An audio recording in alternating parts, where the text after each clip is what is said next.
This thrilling and terrifying story begins by showing a hospital where all the mental patients were admitted. The head of this hospital was a man named Richard, known for conducting bizarre experiments. Though Richard was a doctor, he aspired to become a scientist, one who could explore every part of the human body in depth. The situation worsened when Richard started conducting all his experiments on the mental patients themselves. These were the very patients who had come for treatment, but now they were being killed, one by one, all for the sake of Richard's twisted experiments. Even the hospital staff were shocked by what was going on. But they had no choice. They worked under Richard and needed their salaries, so they remained silent. No one outside the hospital knew what kind of illegal activities were being carried out inside. Richard's unethical experiments continued for a long time until one day the mental patients finally snapped. They grew increasingly disturbed and attempted to escape. They believed that if they escaped in a group, they might succeed. But Richard had already anticipated this. He sealed all windows and doors using his security tech. No patient could leave the facility without his permission. The patients, now mentally even more unstable, had completely lost control of their minds. Eventually, in a state of rage and despair, they set fire to the entire hospital. The fire spread rapidly and became uncontrollable. From that moment on, the hospital was declared a haunted place, a place no one dared to go near. Rumors spread that anyone who entered would never return alive. Eventually, the location was declared the House of the Haunted. Now enters Lauren, a wealthy woman, shown relaxing in her bathtub. When she hears about the haunted house, she becomes extremely excited. She immediately calls her husband Steve, a rich businessman. Lauren clearly tells Steve that she wants to host her birthday party not anywhere else, but inside that haunted house. She insists on it repeatedly. Steve and Lauren didn't have a great relationship, but she stayed with him because of his wealth. Steve, already irritated because he was in the middle of giving an interview, gets frustrated with Lauren's constant pestering. He cuts her call and continues focusing on his interview. Steve had recently invested a huge amount of money into a unique amusement park. This theme park was designed around horror, filled with bizarre and scary elements meant to frighten people. Reporters had come to cover the opening. One cameraman and an anchor were personally taken inside to show them around. Their tour began with an elevator ride taking them to the upper levels. For a while, everything seemed completely normal, but when the elevator started descending, it suddenly went completely out of control. All three people inside were terrified. If the elevator crashed like this, no one would survive. It was about to smash into the ground floor, but just then, it was revealed that the whole thing was a prank. In reality, there was a screen placed beneath the elevator, and those falling visuals were just 3D animations. Similarly, all the other rides in the amusement park were designed in horror-themed ways. The reporter and his cameraman even tested the roller coaster ride.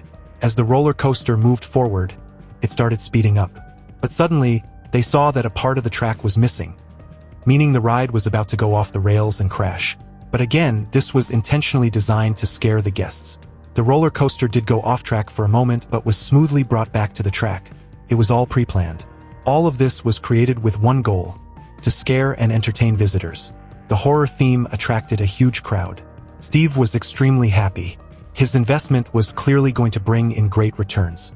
But just then, he received another call from his wife Lauren, who reminded him that she wanted to celebrate her birthday party at the House of the Haunted.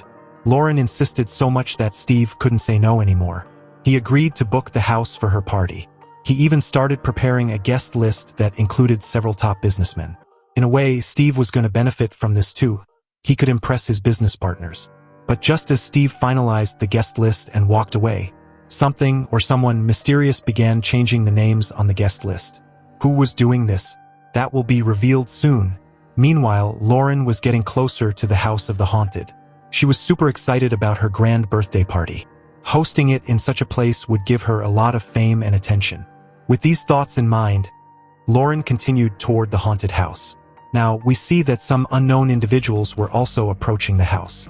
Each of them was arriving in their own cars. Lauren hadn't invited them, so the question was, how did they get the invitation? These were 4 people who stopped just outside the haunted house. They had received a letter from Stephen, challenging them and offering a reward. Whoever survives last inside the House of the Haunted will win $1 million. This was the reason the 4 of them had come, to play the game and win the prize. As they arrived at the house, the caretaker, a man named Watson, came to greet them. Watson asked why they were there. They clearly told him they were invited by Steven to participate in a survival game. Hearing that, Watson assumed they were just more party guests, so he led them inside the haunted house. As soon as they entered, they started seeing strange structures. Above them was a bizarre mirror that had creepy faces embedded into it. These faces looked terrifying right from the beginning. The four of them tried to stay composed and began exploring the place. A little while later, Lauren and Steve also arrived there. Steve then presented a challenge to everyone. Whoever survived the longest inside this haunted house would win millions of dollars. The twist was that as people began to die, the prize money would be distributed among the remaining participants, meaning that the final survivor would receive a multi-million-dollar reward.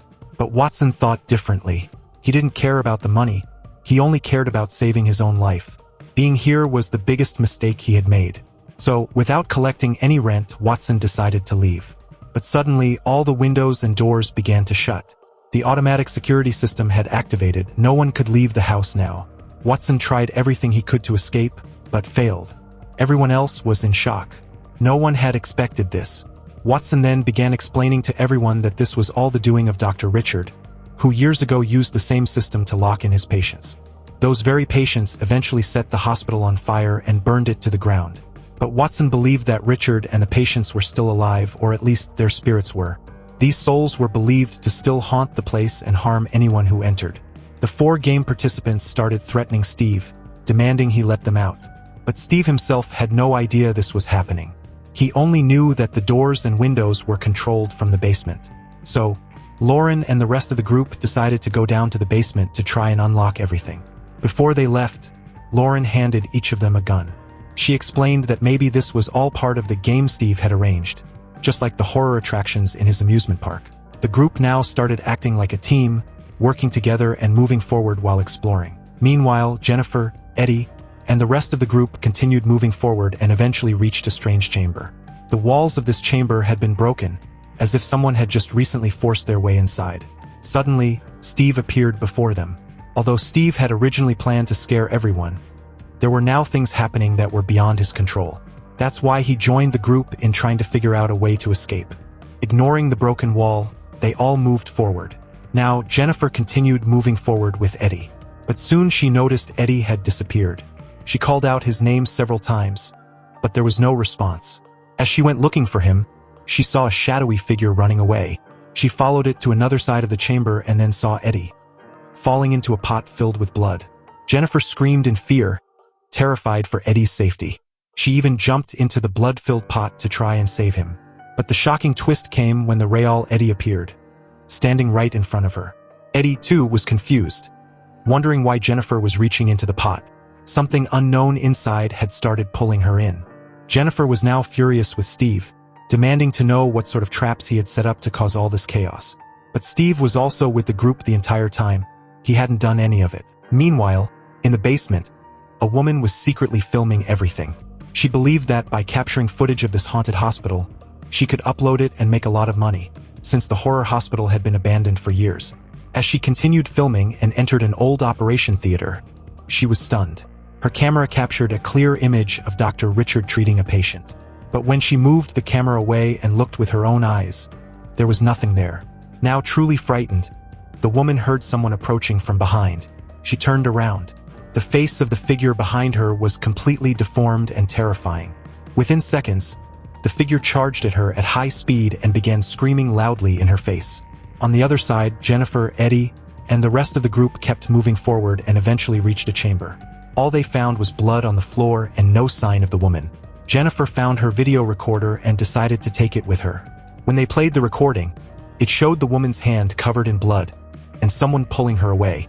No one could figure out who did this, but everyone was now deeply terrified.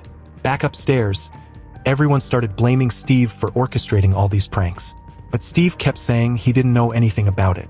At this point, Lauren pointed a gun at Steve, blaming him for everything that was happening. Steve assumed the gun was empty, but Lauren fired it, proving she was serious. She could even kill her husband.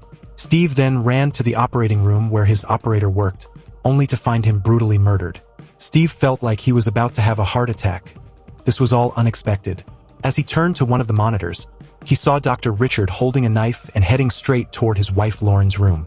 Richard intended to kill her, Steve immediately rushed to save his wife. Meanwhile, the others were also searching for Lauren. What will happen next is so amazing, but we will cover this in part 2. By this, our part 1 of story ends here.